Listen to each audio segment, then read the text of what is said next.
ซื้อดอกไม้แน่ดอกไม้เด้อแต่มันจะใส่อันนี้น้ำยาเด้ว้าวบ่อะไรไปไหนฮะมันละ10,000มันเลย10,000 2 อันสลับอันดอกขาวกันเนี่ยตัวขาวตัวนี้2 อันเด้ออัน10,000ละเป็น2 อันเอาละ2 อันป่ะขอบใจ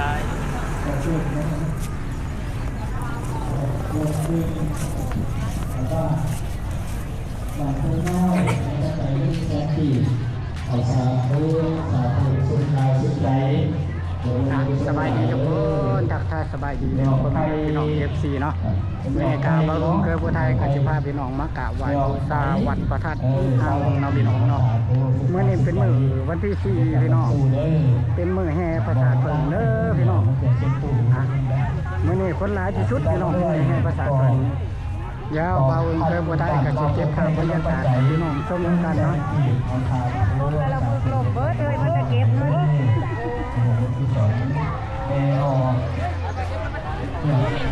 ออกบ้านคนสนาม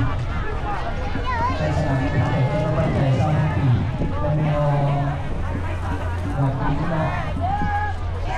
ดูเอาไว้เข้าที่โลกปีภาษาทุก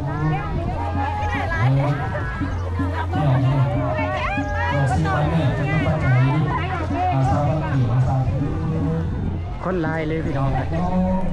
ไม่ได้เป็นเมื่อแห่ภาษาเพิงพี่น้องเนาะเลยนี่พ่อแม่พี่น้องเป็นมากราบไหว้บูชาวัดพระธาตุอีหังเมื่อล่าสุดได้พี่น้องเก็บภาพบรรยากาศได้พี่น้องเด้ออยู่ที่วัดพระธาตุอีหัง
ประมาณวาง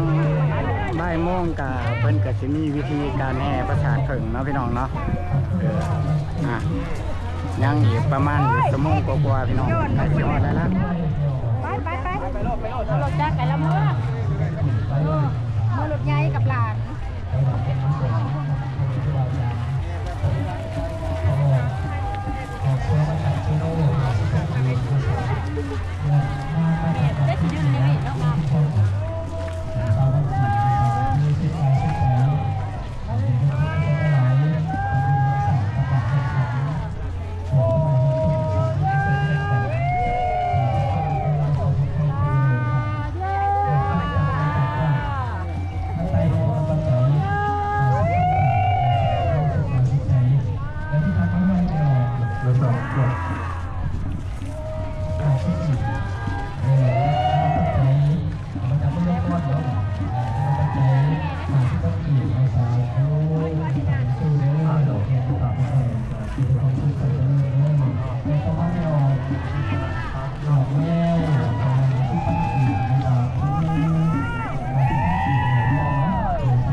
พี่น้อง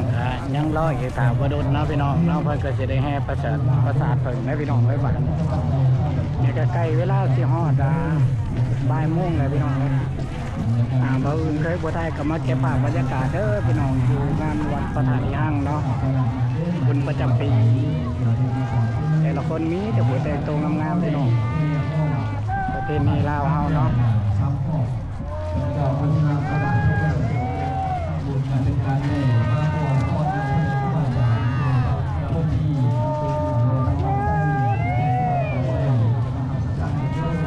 ที่ทำมาด้วยครับเกี่ยวกับการมาจากชาติที่ก่อนแก่ประเทศไทยเกี่ยวในมุสลิมที่เขาทำดอกคุณพรมุสลิมหาดอกที่มาทำเดี๋ยวคนฟังกับข้าวสมุนีเนี่ยสิเป็นกี่เลยครับบอกเพียงครับสมุนีเนาะ นี่ไก่ย่างว่าคนบ่หลายเด้อพี่น้องเดี๋ยวน้อยเพิ่นให้ภาษาเพิ่นแห้งสิหลายกว่านี้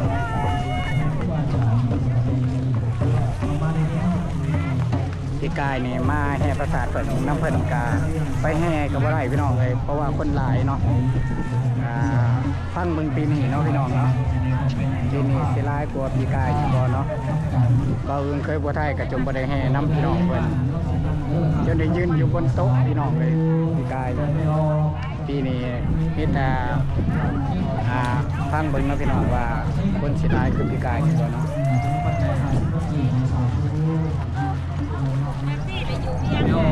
ขบวนไหนมา นี่เจ้าน้อยเพิ่นก็สิได้แห่ประสาทเบิ่งแล้วพี่น้องเลย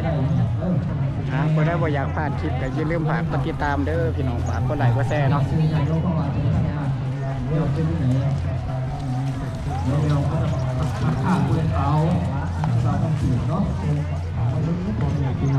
เดี๋ยวเราก็สิย่างถ่ายรอบๆบริเวณภายในวัดพระธาตุห้างเนาะพี่น้อง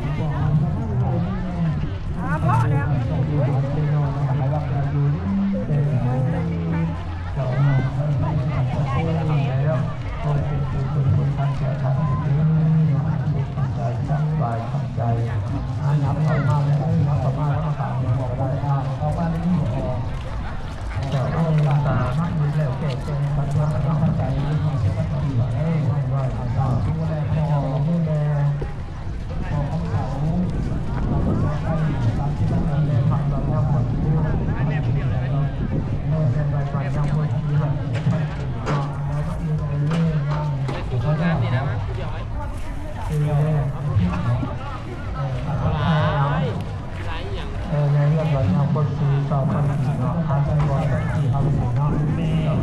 พี่น้องเราเคยพูดให้กันจะได้จบคลิปเยอะทีนี้เนาะพี่น้องเจอกันคลิปหน้าพี่น้องเด้อเจอกันคลิปตอนให้ภาษาถึงเนาะพี่น้องเนาะสบายดีพี่น้อง